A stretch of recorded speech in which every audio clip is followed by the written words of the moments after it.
શ્રી ગણેશાય નમઃ। મિત્રો, આપ જોઈ રહ્યા છો યુટ્યુબ આપની ચેનલ ધર્મની પાઠશાલામાં આપનું સ્વાગત છે। મિત્રો, મહાશિવરાત્રિનો શબ્દ સંસ્કૃતમાં બનેલો છે, જેનો અર્થ છે મહા એટલે મહત્વપૂર્ણ એટલે શિવરાત્રિ એટલે શિવની રાત્રિ અથવા શિવની રાતનો મહત્વપૂર્ણ દિવસ। મહાશિવરાત્રિના દિવસે ભગવાન શિવની પૂજા અર્ચના કરવામાં આવે છે। મિત્રો, આજના વિડીયોમાં આપણે સાંભળશું મહાશિવરાત્રિ પર કયા ખાસ ઉપાય કરવાથી ભગવાન શંકર પ્રસન્ન થઈ ધન સંપત્તિના આશીર્વાદ આપશે અને રોગમાંથી મુક્તિ મળશે। જો આપને આ વિડીયો પસંદ આવે તો લાઈક કરજો, શેર કરજો અને જો આપ આ ચેનલ પહેલી વખત જોઈ રહ્યા હોય તો સબસ્ક્રાઈબ જરૂરથી કરજો, જેથી આવનાર નવા વિડીયોની માહિતી આપ સુધી પહોંચી શકે। ધન્યવાદ। ઓમ ત્રંબકમ યજામહે સુગંધિમ પુષ્ટિવર્ધનમ ઉર્વારુકમિવ બંધના મૃત્યુર્મોક્ષીયમામૃતાત। મહાશિવરાત્રિ ભગવાન શિવની પૂજા આરાધનાનો પર્વ છે। હિન્દુ ધર્મમાં મહાશિવરાત્રિનું વિશેષ મહત્વ છે। દર મહિનાની 14 તિથિ પર શિવરાત્રિ વ્રત રાખવામાં આવે છે। વર્ષમાં આવતી 12 શિવરાત્રિઓમાં મહા મહિનામાં આવતી મહાશિવરાત્રિનું વિશેષ મહત્વ છે। હિન્દુ શાસ્ત્રો અનુસાર એવું માનવામાં આવે છે કે આ દિવસે ભગવાન શિવ અને માતા પાર્વતીના શુભ લગ્ન થયા હતા।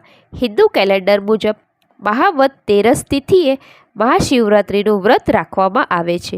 આ વર્ષે મહાશિવરાત્રિ 8 માર્ચે આવી રહી છે। આ દિવસે ભગવાન શિવ અને માતા પાર્વતીની વિધિવત પૂજા કરવામાં આવે છે।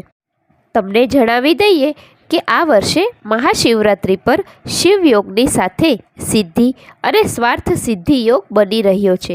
આ ખાસ યોગ પર આ ઉપાયો કરવાથી અનુગણું ફળ મળે છે। ચાલો જાણીએ શિવ પુરાણ અનુસાર આ કયા ખાસ વિશેષ ઉપાયો છે।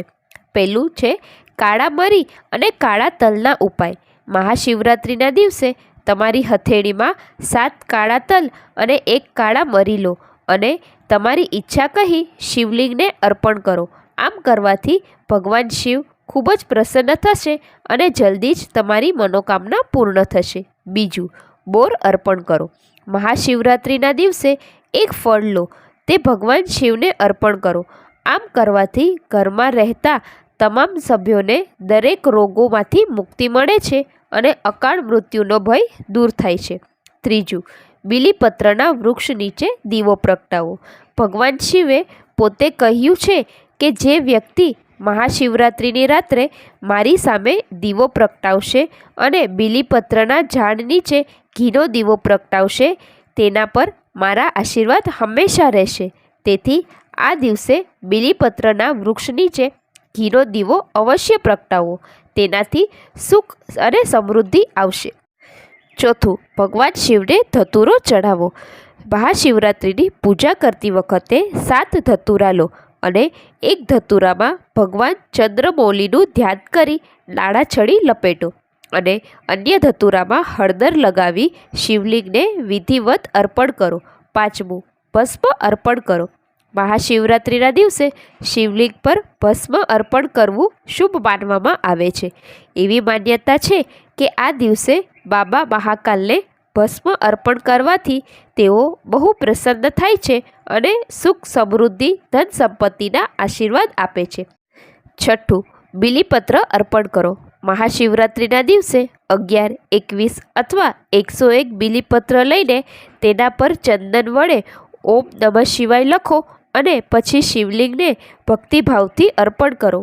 આમ કરવાથી ભગવાન શિવ ખૂબ જ પ્રસન્ન થાય છે અને તમારી બધી જ મનોકામનાઓ પૂર્ણ કરે છે। ઓમ તત્પુરુષાય વિદ્મહે મહાદેવાય ધીમહિ તન્નો રુદ્ર પ્રચોદયાત। મિત્રો, આજના વિડીયોમાં આપણે સાંભળ્યું મહાશિવરાત્રિના દિવસે ભગવાન ભોળાનાથને પ્રસન્ન કરવાના વિશેષ ઉપાય। મને આશા છે કે આપને આ વિડીયો જરૂર પસંદ આવ્યો હશે।